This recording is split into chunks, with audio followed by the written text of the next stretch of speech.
Get ready to hear the truth about America on a show that's not immune to the facts with your host, Dan Bongino. All right, welcome to the Dan Bongino Show. Producer Joe, how are you today?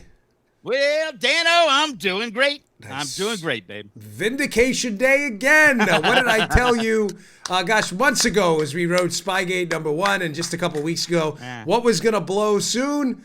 The Ukraine collusion story and the connection to the Obamas, Hunter Biden, and it is blown up all over the place. I am going to lay it out for you today, what the Democrats are really hiding with Mueller and all this other stuff and going after Trump. The real collusion scandal between Ukrainians, key Ukrainians, and the Democrats.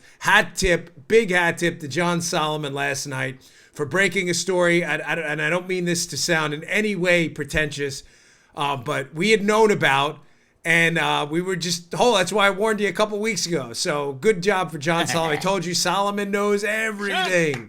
He knows the whole story. Yeah. And finally last night it came out. You may have missed it because the media is avoiding the story entirely, but trust me, it's devastating. All right, let's get to it because I got a lot of material to cover. Today's show brought to you by our buddies at Harry's. These are the best razors out there. Listen, I have a unique work schedule because I work in the morning recording this show.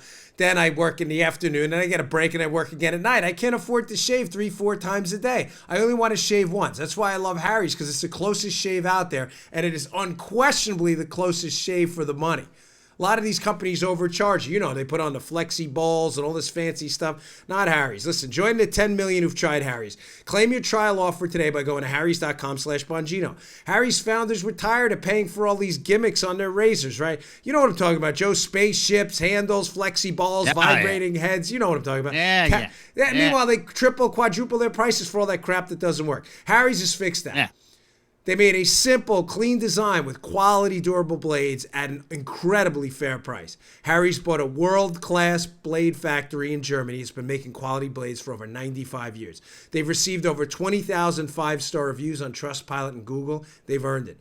Harry's replacement cartridges, get a load of this, just $2 each. That's half the price of the Gillette Fusion Pro Shield. All Harry's blades come with a 100% quality guarantee. If you don't love your shave, let them know. They'll give you a full refund.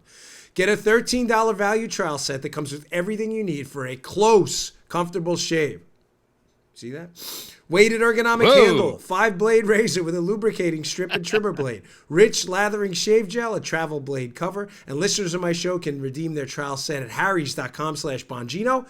Make sure you go to harrys.com/Bongino to redeem your offer and let them know I sent you to help support the show. We really appreciate it. We love Harry's. Yes! Ding, ding, ding, ding, ding. Let's go! Baby. Okay, so John Solomon puts out a piece yesterday which blows the lid off the big scandal I've been telling you about for seemingly eons. Here we go. Headline, The Hill, John Solomon. Joe Biden's 2020 Ukrainian nightmare. A closed probe is revived. Ladies and gentlemen, I've been trying to get across for a long time that the Democrats' obsession with the Mueller probe and the attention on Donald Trump and fictitious collusion hoaxes is being done for a reason. It's not just that they hate Donald Trump. So let's get the lead out in the headline right away. Headline. It's Democrats that are involved in a collusion scandal, not Republicans. This is the real scandal. From the John Solomon piece. But Ukrainian officials tell me there was one crucial piece of information that Biden must have known but didn't mention to his audience. They're talking about a speech Biden gave to an audience where he talked about firing a Ukrainian prosecutor who was the equivalent of their attorney general. The prosecutor he got fired, talking about Biden, was leading a wide-ranging corruption probe into the natural gas firm Burisma Holdings. Where did we hear that before? That employed Biden's younger son, Hunter, as a board member. It goes on. U.S. banking records show Hunter Biden's American-based firm, Rosemont Seneca Partners, LLC, received regular transfers into one of its accounts, usually more than $166,000 a month from Burisma from the spring of 2014 through the fall of 2015, during a period when Vice President Biden was the main U.S. official dealing with Ukraine and its tense relations with Russia. Paula, keep this up 1 second, please. If you want to watch the visuals of the show, you can go to youtube.com/Bongino and watch this. Paula's nice enough to put the screenshots up on the screen for us. Spring of 2014. Let me read this sentence again, because I'm going to go to a Washington Post headline in a second. And now you're going to see why I've been talking about Burisma seemingly forever. Hunter Biden, Joe Biden's kid, his American-based firm is getting payments of $166,000 a month that began in the spring of 2014. Ms. Paula Bongino, please, if you wouldn't mind, throw up this Washington Post headline. What else happened in the spring of 2014? Oh, April 21st, 2014, Biden arrives in Ukraine to show U.S. support as crisis with Russia continues. How about that? How about that? Isn't that special? Isn't that special? Folks, Joe Biden's kid, Hunter, was appointed to a Ukrainian natural gas company, where his company was getting six-figure sums per month. As Joe Biden was appointed by Obama as a point man to Ukraine, the same Ukraine that has officials funneling information into the United States about Trump. This thing reeks of a quid pro quo. Oh, I've got more. Joe, you sure you want to run for president? Not Armacost, Joe Biden. I know you're watching. I know someone on your staff, based on our numbers yesterday, somebody close to you is watching. We had phenomenal numbers on yesterday's show. Are you sure you want to run for president, Joe Biden? Now with the general creepiness stuff, your comments about identity politics, remember Obama is clean. He's the first clean guy. Yeah. Clean. Obama's, what do you mean? He takes a shower? I mean, remember that? Remember his talk about it? You can't go into a Dunkin' Donuts without a slight Indian accent. Joe Biden, Mr. Identity Politics. Dude. Can't get out of y'all. I'm going to put y'all back in chains, Joe Biden. Joe, have you ever explained away your son's appointment to a natural gas board, Burisma Holdings, where he's getting six-figure sums, while you have an unquestionable conflict of interest being the point man for the Obama administration on the Ukraine-Russia crisis? You don't think that's odd? Oh, and his six-figure sums start piling in the minute you leave Ukraine in the spring of 2014? But let's focus on X-Files like Aesop's fables about Trump and Russia collusion that doesn't exist. Let's do that. What a bunch of knuckleheads. Now, this is stunning because the prosecutor, he gets fired. This guy, Victor Shokin, Joe Biden, he brags about it. But ladies and gentlemen, listen, I don't know what to say about, because I want to be careful. I've got definitely some unique input on this for various reasons, but Biden's kind of like a happy idiot. But he's really not bright. I mean that. I don't mean like not bright. I mean like not bright for what he's running for. He just wasn't smart enough to cover his tracks, because I believe they thought Hillary would win. And as a favor for him staying out of the race against Hillary when she ran against Trump, I believe Biden was so convinced Hillary would win that they would bury all this stuff and Biden could maybe run in 8 years or whatever it was. Well, that didn't happen. Boom. Yeah. And now all this Biden stuff is coming out and the mainstream media is avoiding it like the plague. Biden, and here's where I was going with this. In the Solomon piece, which is in the show notes, please read them. Go to Bongino.com. I'm humbly asking you to subscribe to my show notes. I will email you these articles every morning. Paula has it up on the YouTube screen. Just click subscribe on my website. Within the piece, Solomon talks about a speech Biden gave in front of a foreign policy group, where he's actually bragging about withholding, as the point man for the Obama administration, $1 billion in aid to Ukraine, unless they fire this prosecutor. This is the hook, folks, that was looking into a Biden's kid's appointment with Burisma. Holy cow. Now, the initial setup there about Hunter Biden's appointment to Burisma right after Biden's in Ukraine, Burisma, Ukrainian National Gas Company, we've been covering that forever. I think we mentioned that Joke 6 months ago. Man. Right? That's a running 6 joke. months Everything's ago. 6 months ago. But it wasn't a long time ago. I'm sure audience archivist Judy S. can figure that out for us. She's really great. But we've been talking about Burisma for a very long time. This was the hook I didn't want to broadcast until all of it came out. I don't need to be first, folks. We just need to be right. And I've always insisted to you with a wink and a nod that Solomon, I'm convinced, knows the whole story.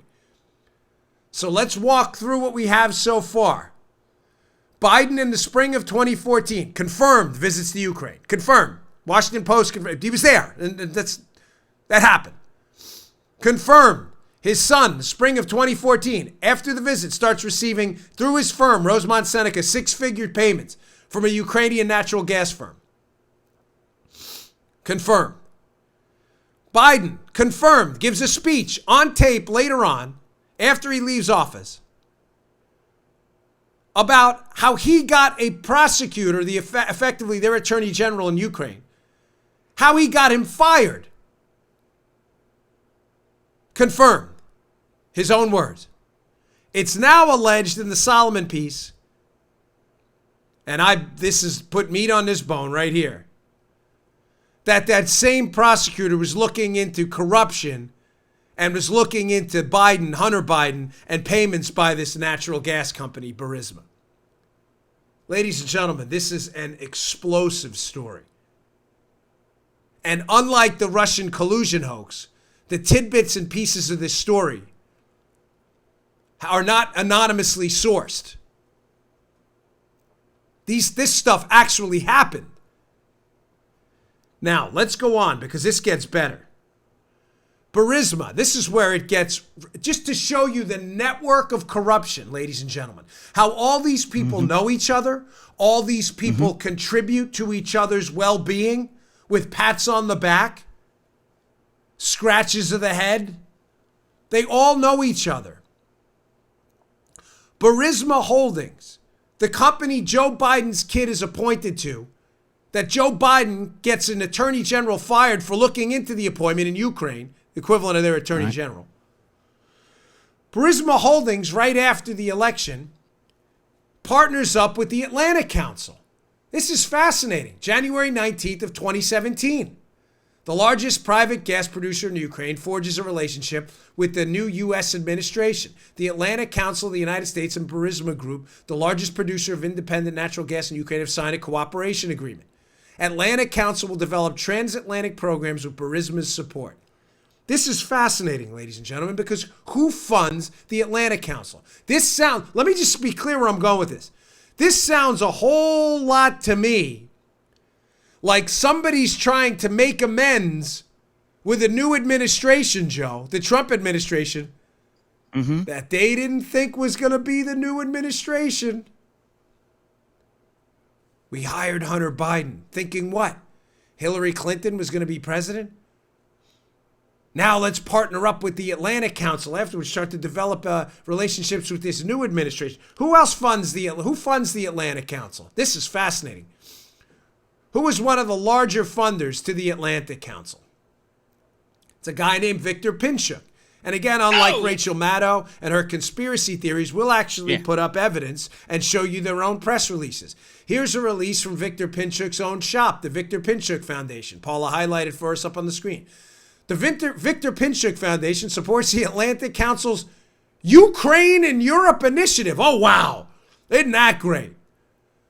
So natural gas company partners up with an Atlantic Council funded by a guy named Victor Pinchuk. Why is that interesting?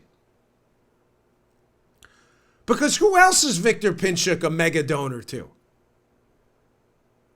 Oh, it just happens to be the Clinton Foundation. Hat tip Jeff Carlson over at The Market's Work, who did a piece a little while ago on this and put a nice little Victor Pinchuk compilation together. Here's his piece from March 11, 2018. Jeff Carlson.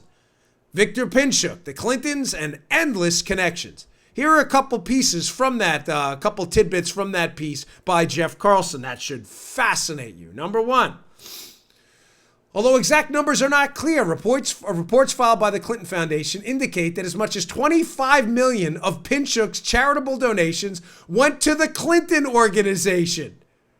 Wow, isn't that nice? It goes on. This is what's fascinating. The Clintons, throw up the next slide from that if you don't mind. The Clinton people ran from their relationship from Pinchuk. Listen to this. Later, the Clintons would try to distance themselves from Pinchuk, from a Washington Examiner article.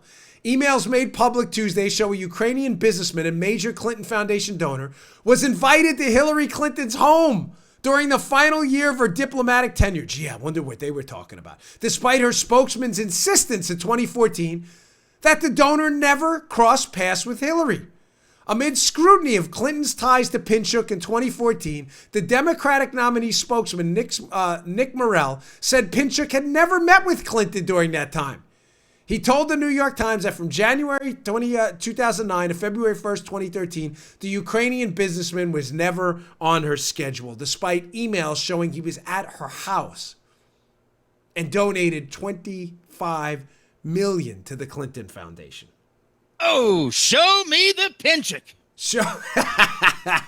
Dude. Let's lay it out. Let's reverse engineer this. So now confirmed, Biden gives a speech indicating he pressured Ukraine to fire a prosecutor who Solomon's piece indicates is looking into his son's appointment to a Ukrainian company. An appointment that happened right after Biden visits Ukraine in April 2014. Confirmed. Biden's pressuring them. You got to get rid of this guy. He admits to it, this idiot. In a speech. I'm telling you, this guy's not bright. He's not bright. The company he's appointed to after the election, in what I believe is Pinchuk and some donors trying to grease the skids with a new administration in the Trump administration they didn't see coming, forms a relationship with the Atlantic Council. An Atlantic Council funded by Pinchuk, who is a Clinton donor and a friend of the Clintons, although they now deny it. Why are they running from it? Here's where it gets really interesting. The Atlantic Council, which Hunter Biden's company, he's sitting on the board of, that's being investigated by Ukrainians Biden wants fired, according to Solomon's piece. This Atlantic Council has some interesting members. One of those interesting members is a woman by the name of Evelyn Farkas. Evelyn Farkas. Here's the Atlantic Council, February 19th, 2016. Former Deputy Assistant Secretary of Defense Evelyn Farkas joins the Atlantic Council as a non-resident senior fellow. Wait. Who was Evelyn Farkas? What region was she responsible for? Oh, Russia, Ukraine, and Eurasia under the Obama administration. Why is Evelyn Farkas interesting? How does she fit into this story of Biden putting pressure on a Ukrainian prosecutor to resign, who, according to these reports, are looking into his kid, who's working for a company that now has a partnership with the same Atlantic Council Evelyn Farkas is a part of? Why does Evelyn Farkas even matter here? Because Evelyn Farkas gave up all the cookies on MSNBC a long time ago about, back to the lead, folks, was there a quid pro quo amongst Obama administration officials doing favors for Ukraine, who were passing information, Ukrainians that is, back to the United States against Donald Trump and used to spy on him? Here is a clip of Evelyn Farkas, and I want you to notice at the end, she talks about leaks. This is her on MSNBC. She talks about leaks, but most importantly, she talks about how she didn't want the Trump administration to know how they were getting their information. She was the Deputy Assistant Secretary of Defense in charge of Ukraine. Play this cut.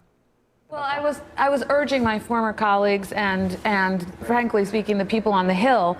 It was more actually aimed at telling the Hill people, get as much information as you can, get as much intelligence as you can before President Obama leaves the administration, because I had a fear that somehow that information would disappear with the senior people who left. So it would be hidden away in the bureaucracy, that the Trump folks, if they found out how we knew what we knew about the Trump staff's dealing with Russians, that they would try to compromise those sources and methods, meaning we would no longer have access to that intelligence. So I became very worried because not enough was coming out into the open, and I knew that there was more. We have very good intelligence on Russia. So then I had talked to some of my former colleagues, and I knew that they were trying to also help get information to the Hill. A lot going on today. Yeah. Mark That's why you have the leaking. What?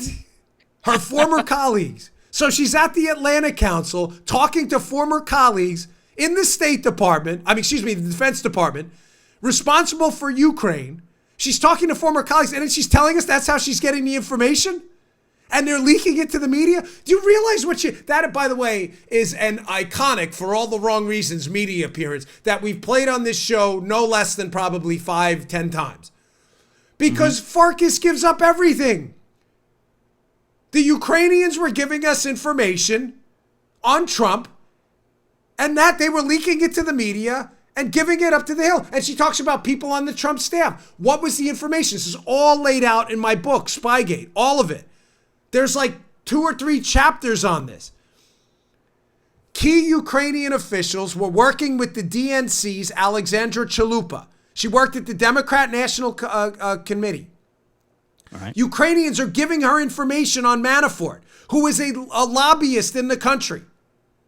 Manafort gets hired by the Trump team, and all of a sudden, key Ukrainian officials start funneling information, including Serhiy Lyshenko, a Ukrainian media personality turned politician, who's under investigation by Ukraine for trying to affect our election. Who Nellie Orr, who works for Fusion GPS, the producer of the dossier, has already admitted was one of her sources. Do you understand what Farkas is admitting here? Basically, a foreign government colluded with us to pass information on about the Trump team, and we leaked it to the media in conjunction for what? Hunter Biden's appointment on the Burisma board? Folks, do you understand how devastating this is? The collusion scandal's real. It's just not the players you think. It's between key Ukrainians and the Democrats and the Obama administration. Farkas admitted it. She admits they were basically getting information from Ukraine. We know this now. Nellie Orr's admitted it. She works for Fusion. They put together a dossier. One of our sources was Serhiy Lyshenko from Ukraine. Alexandra Chalupa, we now know, it's footnoted in my book, is working with Ukrainians who are feeding her information. She leaves the DNC later to work on the Manafort project. It is then Manafort's ties to Ukraine that are used as a launching pad to leapfrog to Trump-Russia collusion. Follow me. Once Manafort's hired by the Trump team, Manafort has already been used in a Russian collusion fairy tale. In 2008, I can't say this enough. They hit John McCain when he was running against both Hillary and Obama for president. They hit John McCain with the same charges because of his ties to Manafort and Manafort's business partner. They tried this before. It didn't go anywhere because Bush was president and there was no FISA spying on John McCain. Obama's president, they try it again. This time they abuse the FISA courts and they use a predicate as the dossier. This is the reason we should spy on him. Who's a key figure in the dossier? Manafort. Who's investigating Manafort? Ukrainians. Who are they giving it to? Alexandra Chalupa and State Department officials. And clearly people like Farkas, who seem read in, who are leaking it to the media. They're using the media reports to buttress the dossier about Manafort. But the Manafort dossier had already been written in 2007 with the famous Glenn Simpson, Mary Jacoby Wall Street Journal piece. Glenn Simpson's the founder of Fusion GPS. He'd already written this movie script about Manafort, which they tried in 2008 and tried with more success against Trump in 2016. The movie script had already been written. The collusion's real. Ukrainians are shuttling information into the United States. As Hunter Biden's getting a plush appointment, six-figure dollars into his company on a Ukrainian natural gas company right after Biden leaves. And Biden's dumb enough to admit when an investigation was opened up in Ukraine that he held a $1 billion U.S. taxpayer payment to Ukraine over their heads until they fired the prosecutor. Do you believe this? Do you believe the level of corruption we're talking about here? No, I can't. It's stunning. Yeah. It's stunning. Ladies and gentlemen, this was clearly a quid pro quo. Here's U.S. aid. Here's information going back into the United States. You see how all these players are connected? Yeah. Pinchuk's a Clinton donor. He knows the Clintons. He's at her house. Funds the Atlantic Council. Atlantic Council hires Farkas, has Farkas on board. Farkas goes on TV, says, hey, I was keeping track of my former colleagues and, we didn't want the Trump administration to know how we were getting information. Prosecutors looking at, Nellie Orr admits they're getting information from Ukraine under oath. Prosecutor starts looking into Hunter Biden's appointment in a Ukrainian natural gas company. Biden pressures him to get fired. Biden's the point man for Ukraine. And by the way, the Atlantic Council. Who sits on the Atlantic Council too? The chief technology officer of CrowdStrike, Dmitry Alperovich, who was the company, ironically, that was brought into the DNC to investigate the hack. And here were the ones that determined it was the Russians, based on what they thought was a footprint of an app that was hacked for Ukrainian artillery positions that turned out later on to be bogus. Folks, the corruption here is so bad. So bad. This is what they're really hiding. You now see the distraction, the convenient Mueller probe into collusion that didn't exist, which we entirely debunked yesterday. Mueller was engaged in a 600-plus day witch hunt to keep the attention off of this, that I believe only stopped because Bill Barr and Matthew Whitaker took over the Justice Department from Jeff Sessions, who had recused himself. That's the only reason Mueller's probe even shut down. They would have kept this going forever to keep what I just told you out of the news. You need to read that Solomon piece. It's the most important thing you'll read today. It's in the show notes. All right. I want to just recap this quick and move on. I got a bunch of other stories to get through that are super important, but I promise you haven't been wasting your time here. We've been on this forever. I've got more, by the way, on it that I'm holding back. That includes, which I'll get to. Let me just tease it, because I don't know when exactly I'm going to get to it. I'm waiting on some stuff. But it involves a U.S. ambassador over there as well, Marie Yovanovitch, and a guy in the State Department by the name of George Kent. I'll get to that soon, too. This is ugly, folks. Really ugly. All right, today's show brought to you by our buddies at Policy Genius. Can you believe it's already April? Gosh, time is a funny way of getting in the way here. But if you have mortgage, kids, or anyone depending on your income, you're going to have to spend some of that precious time getting life insurance. Policy Genius is the way I go, so it's easy to use. If you need life insurance, but you don't want to spend a lot of time comparing it, you should give Policy Genius a try. Folks, this is super easy. I can't recommend them enough. No one wants a big, complicated, long process you don't understand when trying to get life insurance. Policy Genius makes it super simple for you. It's the easiest way to buy life insurance online. In just 2 minutes, you can compare quotes from the top insurers and find your best price. Once you apply, the Policy Genius team will handle all the paperwork and red tape. Really, I can't tell you how simple it is. No commissions, no hidden fees, just more time saved for you. And Policy Genius doesn't just make life insurance easy. They make it easy to find the right home insurance, auto insurance, or disability insurance. They're your one-stop shop for financial protection. So if you need life insurance, but you're short on time, head to policygenius.com and compare quotes. It's really that easy. Policy Genius is easy, saves you money, and not to belabor the point, but it's fast. PolicyGenius.com, PolicyGenius.com. Go check them out. We love Policy Genius. Okay. Again, so just summing up, this has been a distraction, an unnecessary distraction the whole time. And Joe Biden needs to answer a bunch of questions. And this is where I'll leave this segment. When you traveled over in the spring of 2014 to Ukraine, as documented by the Washington Post, when you traveled over there, was there any discussion whatsoever about you firing a prosecutor? Were you aware that prosecutor may have been looking into, or any time after 2014? Were you aware that prosecutor after that had been looking into issues with your son's appointment to a Ukrainian natural gas company? Did your pressure to fire him later on have anything to do with that investigation? Let me give you a little wink and a nod here. Were there any files that went missing? Files that may have had information about your son's appointment to Burisma, quid pro quos, potential corruption? What did the U.S. ambassador know, Marie Yovanovitch? What has the U.S. ambassador been telling people in Ukraine about President Trump? She been telling people to ignore President Trump, that he's going to be gone soon and he was going to be impeached? Mm-hmm. There are members of Congress who know about this. Folks, this is going to get really, really bad for the Democrats. There is a collusion scandal out there. It's just not the one you heard about.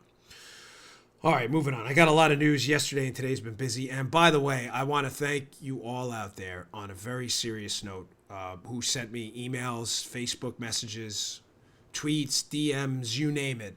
After we discussed just briefly at the end of yesterday's show, my friend with an addiction problem and how you will all always have a home here.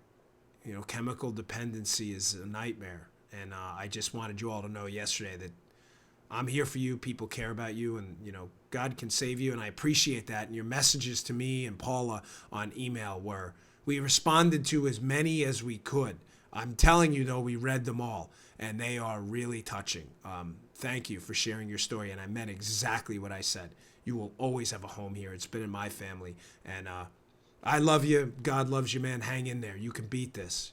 You're better than this. You are. I know it. So thank you for your messages. They were really heartfelt. And Paula, she's sitting right outside. And she's like, you need to tell that to the audience, because she was getting kind of choked up last night reading some people's stories. So thank you for sharing the details of your struggle. It means a lot to us. Okay, moving on. Sorry, it's a little, it means a lot to me. So it was an interesting story in the Wall Street Journal today about how liberal New York just keeps going down the wrong path. And I read this story, and it's a topic I bring up often and is sensitive to me, about the difference between red states and blue states, primarily because this show is an evidence of it. Joe, where you're seeing Joe right now up on the camera, Joe is up in Maryland, the high-tax state that really is run by liberals. As a Republican governor, but liberals run the entire state. Joe, you'd agree, right? I mean, they have near supermajorities everywhere. The counties are all run by liberals. I lived in Maryland with Joe. It was a beautiful place to live. I lived in New York as well, pretty much most of my adult life. Now I live in Florida. So I'm always fascinated by stories about the disparities between how people think about the ideological policies of liberal states versus red states, like down here in Florida, and how facts just always get in the way of stupid liberal arguments and they just can't accept it. So here's the piece in the Wall Street Journal today. It's really interesting. It's called, if you want to check it out, it's by the editorial board, "When Taxing the Rich Isn't Enough." Now, the gist of the story is that Andrew Cuomo, far-left governor and brother to Chris Cuomo at CNN, son to Mario Cuomo, former governor over there, how they've not only gone left, but now they've gone far left. And he talks about all these new taxing proposals, congestion pricing in New York. There's now I was thinking about it at one point. I said to my wife a few years back, maybe we should buy a place up in New York, And my wife was like, "We're not doing that. What are you, crazy? Buy a place up in New York. You're going to get taxed to the death out of you." Now what happens? They institute a millionaire home tax or something. There's like a special surtax for selling your house. So New York has never given up on liberal policies. Now, despite the fact that these liberal policies are kicking people in the teeth. Put up a snippet from this piece, because this is fascinating, because I've lived in both. Mr. DiNapoli, he's talking about a guy who's analyzing the budget increase, puts the increase of the budget nearly 4%, double the inflation rate. Talking about the New York State budget increase. Spending on Medicaid and healthcare will rise 3.6% to a total of $19.6 billion. Here's where it gets fascinating, because here's where I live. Florida had 1.75 million more residents in New York last year, but its total budget was $88.7 billion. Folks, the New York City budget is what, $135 billion? We have almost 2 million more residents, and we spend but depending on how you calculate the budget, off budget, on budget items, we spend 20 to 40 billion less dollars. It goes on. Democrats claim in New York, they're talking about, can fund their profligate government spending by taxing the rich. But affluent New Yorkers are now fleeing to other states. The state's income tax revenue came in $2.3 billion below the forecast. Mr. Cuomo blamed the shortfall on the 2017 federal tax reforms SALT deduction, but the rest of the country shouldn't have to subsidize New York spending, and Mr. Cuomo won't cut taxes. Folks, stories like this are fascinating because it speaks to the big lead, 30,000-foot bird's eye view of liberalism. Liberalism and liberals talk a big game, but their actions are completely different. It's what you do that matters. And what liberals are doing is fleeing New York in droves. The taxable income base in New York is shrinking because people who are successful, rich urban liberals who talk about liberalism and Obama and Biden and Bernie and love them to death, when actually subjected to their liberal policies, are fleeing the state. The only thing popular about New York right now is escaping from it. I can't say this enough. It's Snake Plissken economics. For you younger folks out there, Snake Plissken was a 1970s movie where Kurt Russell plays this character who has to go rescue the president from New York, which is a prison colony, and they have to escape from New York. The title, it's a classic. Joe's seen it probably 100 times. A great movie. Still good even now. Escape from New York. That is the only thing that the commonality with New York is people are trying to leave it. So I want to make two points here that are takeaways for you. Number one, if liberalism works, why are liberals fleeing liberalism en masse? The tax base is shrinking. These rich urban elites don't want liberalism because they're leaving it. And they're going to Florida and Texas, which are not liberal. But secondly, how is it that a state that spends between $20 and $40 billion on fewer people than Florida has government services that are so awful, people leave them? You see, you get my point? So your takeaway number one is that we love liberalism.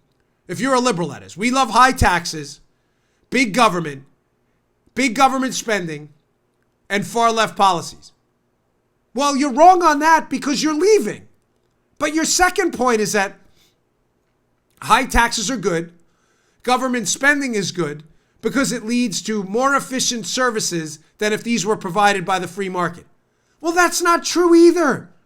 People are leaving in droves from New York and are complaining about the government services all the time. The subways are broken. The pensions are broke. The streets are full of potholes. The DMV has lines 8 hours long. Folks, I don't like making sweeping statements about single subject designs and my personal experience. But I live in Florida. Florida taxes its people at a fraction of what New York does and spends a fraction of what New York does on an even bigger population. I kid you not. I was in and out of the DMV here in Martin County when I got my license in probably 45 minutes. My handgun permit in a half an hour. The roads down here are beautiful. I haven't seen, Paula, when was the last time you saw a pothole? I'm not kidding, seriously. Like never? And she's like, she's confused because I've never seen a pothole down here. I'm not kidding. The schools are pretty good, working on some improvements, but are pretty good. And yet Florida spends less. So both of your liberal points, the ethos, the credo you live by, are totally false, and you're a hypocrite.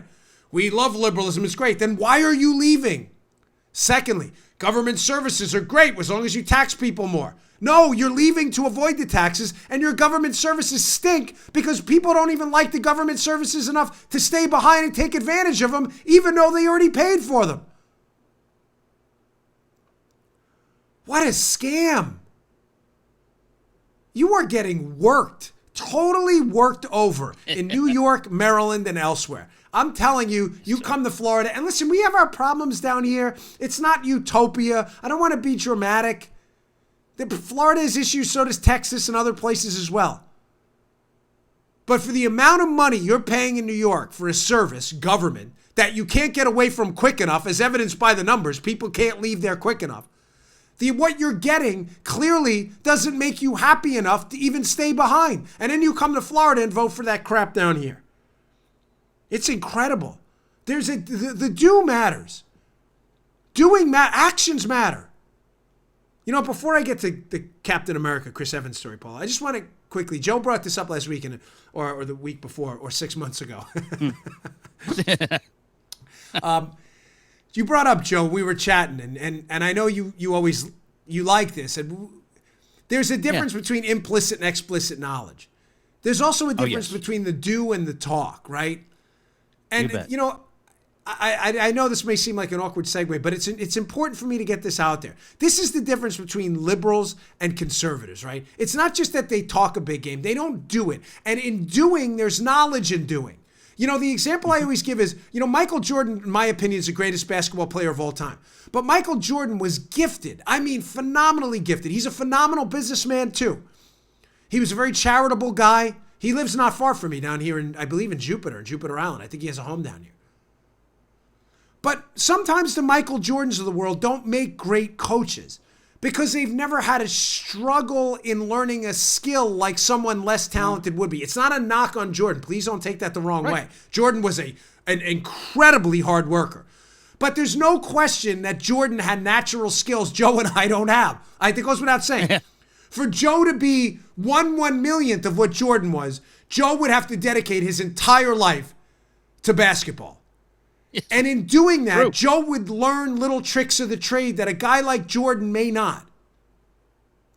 Because he didn't have to develop these shortcuts and these because he just came natural to him. Again, it's not a knock on Jordan.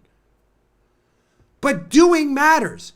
And in Joe's doing that and learning these things, you learn things. The do matters. And liberals don't believe it. They believe they exist completely in a world of ideas. They lend nothing to real world experience at all. Beto, as Tucker calls him, who has almost no real world experience in anything. Beto's their guy. Why? Because he lives in a world of emotion and ideas. Oh, that's great. The do matters. Let me give you another example of why conservatives, who we believe in doing, get our fingers dirty, dirt under their fingernails, do stuff. I want to hear from people like Joe who've done stuff. I want to hear from addicts who've tripped over themselves at some point and rescued themselves from the horrors of addiction, what they did to get out. I don't need a policy wonk. I need that guy. I want the carpenter who's paying the taxes on a small business he owns while he busts his every day building a house, what he thinks of the business environment in Florida. I don't need a think tanker from the Atlantic Council. You know, we started this video podcast about a month ago. We've been working on it forever, for like 6 months. Actually, probably longer. We had almost no help in it. It was me, Joe, Paula, and a guy named Reed. That was it. And every day we learn little tricks.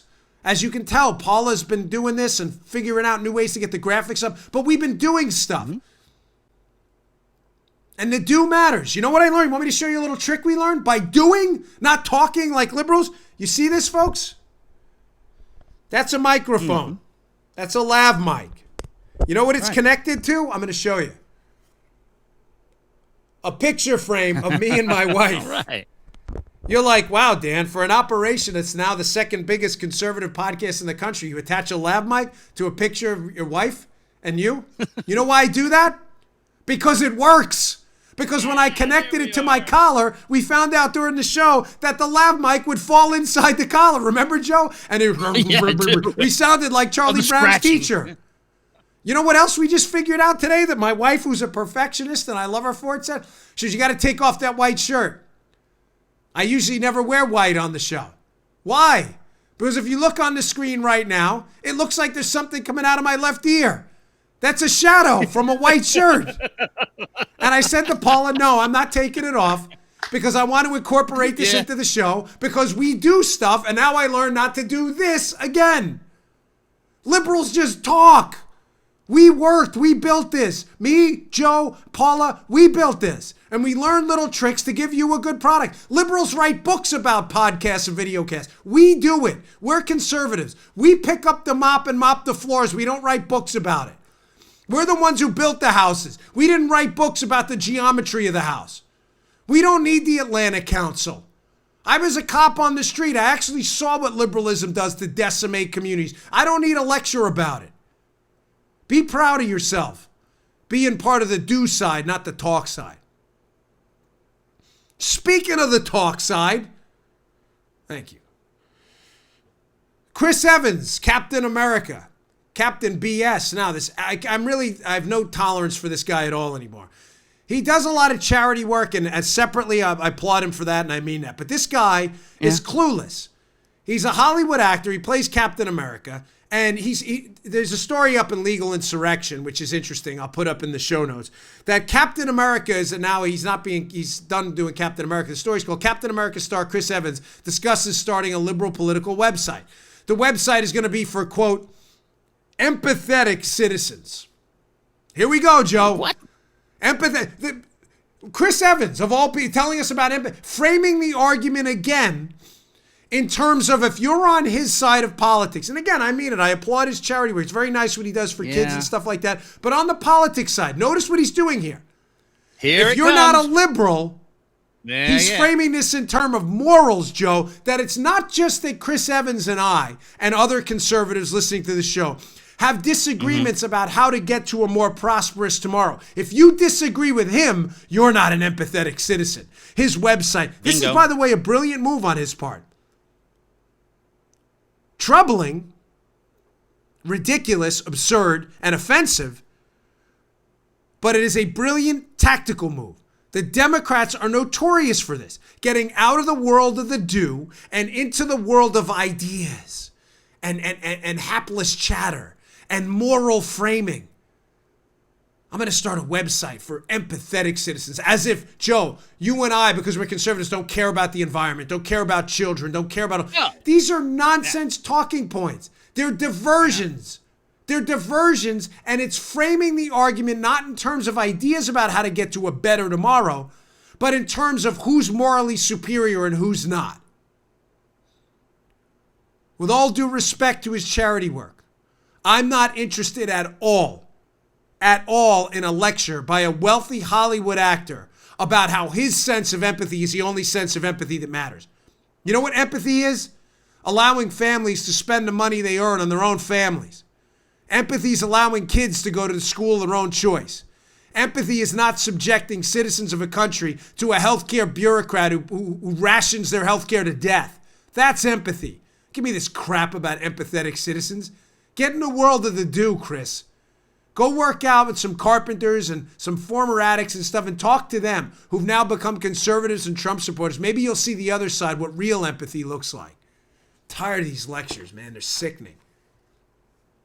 The AOC crowd. I'll get to that in a second. All right, finally, today's show brought to you by our buddies at My Patriot Supply. Hey, let me ask you something. What are you doing when you install computer antivirus software? You place smoke detectors in your home. You sign a marriage prenup. What are you doing? What are you doing when you buy health insurance, car insurance? You insure your home. You're preparing for an emergency, preparing to ensure your computer isn't hacked, preparing for escape should a fire break out in your home, or you're preparing to protect your financial interests should love end in divorce. That all makes sense. Same goes for building a food storage plan. You're preparing for when natural disasters strike and shelves go empty at your grocery store. Prepare now. Don't wait for a natural disaster. You insure everything in your lives that matter. Why not insure your food supply? It's just common sense. Or worse, you're cut off from stores like is happening with flooding across the Midwest right now. Don't be that guy or woman. Buy yourself some mental, some sanity here, folks. Insure your food supply. The best way to prepare is with My Patriot Supply. I've been encouraging you to do this for years. They've been a sponsor for a long time. They make great products. A 2-week food kit is a must-have. Order a few at a special price of only $75. When you go to my website, preparewithdan.com, preparewithdan.com. It's actually their website, but my special website got my picture on preparewithdan.com. These food kits include meals that last up to 25 years in storage. Prepare yourself so there are no surprises. Preparewithdan.com. That's preparewithdan.com. I've got quite a few boxes of this. You should prepare yourself. We insure everything in our lives that matter. Go to preparewithdan.com. Pick up your 2-week food kit today, only $75. Okay. AOC strikes again, Joe. Here we go. But you know what? Rather than trying to frame what AOC said, Alexandria Ocasio-Cortez, I know some of you wish I would move on from this, but I won't. AOC has become the intellectual scion of the left. She's become the tip of the spear, again, in a movement based on emotion, rarely based on fact. She steps on herself all the time. So here's AOC talking about the Republican effort to keep FDR from re-election after FDR had already passed. When our party was boldest, the time of the New Deal, the Great Society, the Civil Rights Act, and so on, we had and carried supermajorities in the House, in the Senate. We carried the presidency. They had to amend the Constitution of the United States to make sure Roosevelt did not get reelected. And there were so many extraordinary things that were happening in that time that were uniting working people. Oh, boy. I don't even know where to start with this. I guess it'd be disingenuous to say we're not doing it to poke fun, but I'm not. It's not disingenuous. I'm really doing this to point out the fact that you're listening to Representative Ocasio-Cortez. She has become the intellectual leader of a movement that says things that make no intellectual sense and ideas that aren't. FDR was dead 2 years after they passed the amendment limiting a president to 2 terms. He was dead. He had already passed. What was it, the ghost of FDR that was on the ballot? This is just dumb. Republicans had to pass an amendment to stop FDR from being reelected again, despite the fact that he was already dead? Folks, this doesn't make any sense. Gosh, you liberal friends listen, everybody slips. And I'll be fair to her and give you her defense. She's saying, well, it was in response to multiple elections by FDR that he'd won. And even though he was dead, it was, I don't know. I'm trying to give her the benefit of the doubt. But the constant foot in the mouth nonsense about it's going to cost $1 billion, the Green New Deal. But why should we worry about money? I mean, we spent money on, 9/11. We should be spending money on Puerto Rico. What? Folks, this is dangerous stuff. Miss Ocasio-Cortez has tremendous power and an enormous following. Mm-hmm. Then she comes out yesterday with a tweet complaining about croissant prices in LaGuardia. I'm not kidding. We can't pay a minimum wage, but a croissant is $7. Oh my gosh, the croissant is $7 because of minimum wage. Why are you? It's precisely the costs imposed upon employers in LaGuardia Airport and a monopoly on business, another leftist thing. They love monopolies. That leads you to a $7 croissant in LaGuardia. Croissant. This is unbelievable. She never puts 2 and 2 together. And people follow. This is how people like Maduro and others get in charge. They talk again, not in the do, but they talk about these big emotionally attached ideas. Oh, these evil Republicans had to stop FDR. He was dead. Oh, a woman can't make $15 an hour in LaGuardia, but a croissant is $7. Oh, but then when you think of the ideas, it is well documented that the costs of employment are passed on to consumers. She doesn't want to do any of the homework. She's 29 years old. She doesn't want to do the homework because she wants to lead what? An ideological revolution based on anything she feels like throwing out. Nothing she says makes any sense. Oh, it's pathetic. All right, here's the final story of the day. I mentioned the Streisand effect to you a little while ago with relationship with regards to people on Twitter, how whenever Twitter tries to shut someone down, the Streisand effect kicks in. This has recently happened with this movie Unplanned. I'll get to that in a second. What's the Streisand effect? Barbara Streisand, a long time ago, asked these reporters to not take pictures of her house. Well, what happened? Of course, after that, everybody took pictures of her house. And the irony of the whole thing is if Barbara Streisand just wouldn't have said anything, that nobody would have taken pictures of her house at all, probably. And hence it's called the Streisand effect. Bringing attention to something, asking someone not to do something, or trying to limit it. And by doing that, you create attention they wouldn't have gotten in the first place. Well, Twitter seems patently unfamiliar with the Streisand effect as they continue to step on their own units here by screwing themselves over. So what happened? This movie Unplanned, which I bought tickets to yesterday. Paul, if you saw that on the credit card, I'm encouraging you all to go out, buy tickets, go see the movie. If you can't, support it anyway. We have to do that, folks. We got to keep conservative Hollywood going. This movie Unplanned, which is about the horrors of Planned Parenthood, is kicking butt at the box office. Doubled expectations. We have a piece up at Bongino.com about it. The irony of this is Twitter, they're trying to claim it was an accident, but shut down the account for Unplanned, the movie, despite it being open for a while, right before its release in the movie theater. You know, Twitter always has an excuse, folks. It's nonsense. But again, did this thing backfire or what? Once attention by conservatives like us was brought up, we wrote a piece at Bongino.com about it, and I'm not taking credit for it. Others, Twitchy and all kinds of conservative outlets wrote pieces about it. The Unplanned Twitter account exploded, and now I believe as many, or if not more, followers in Planned Parenthood itself. So again, ladies and gentlemen, we win, they lose. Please go out and support them. It's really important. Go see Unplanned. It's really critical. Yeah, that's right. Is that Nelson Muntz? Yeah. Is Nelson Muntz me? That was me. Remember that when Bart Simpson falls out of the tree? Nelson Muntz, you know, and Nelson, he goes, I think I broke my arm, Nelson. He goes, but you can. I said it. I used to love Nelson Muntz. The Simpsons. I hate cartoons, but The Simpsons was funny. That was good stuff. All right, folks. Thanks again for tuning in. I really appreciate it. Please subscribe to my YouTube channel, youtube.com/Bongino. Check out the videos. I think you really like them. Paula puts a lot of work into them on the visual side. And please subscribe to our audio podcast on iTunes. If you have a Samsung phone or Android or others, you can subscribe on iHeartRadio, SoundCloud. It is free at no cost to you. We really appreciate it. The subscriptions are what's really blowing us up the charts right now. Yesterday, we were number 5 on the top charts on iTunes, which is pretty incredible. And that's all thanks to you. Can't thank you enough. All right, folks. I'll see you again tomorrow. Really appreciate it. Take care. Hey, thanks for tuning in. Today's show was brought to you by my buddies at Brickhouse Nutrition. They make some of the finest nutrition supplements on the market. My personal favorite is Foundation. Now, you don't hear anything shaking in there. Why? Because the bottle is empty, because I use it. I love this product. Check it out. Foundation. It is a creatine ATP blend. Does 3 things. Look better, feel better, perform better.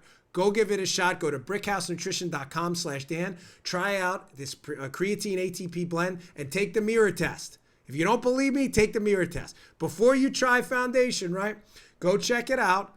Give it about 7 days to work. Take a little mental snapshot of yourself in the mirror. Look at yourself after 7 days. You're going to love this product. Go check it out. brickhousenutrition.com/Dan. Check out Foundation today. Can't recommend it highly enough. Bottle's empty. Miles, the owner of the company, send me some more. Thanks for tuning in, folks. See you all later. You just heard The Dan Bongino Show. You can also get Dan's podcasts on iTunes or SoundCloud. And follow Dan on Twitter 24/7 @DBongino.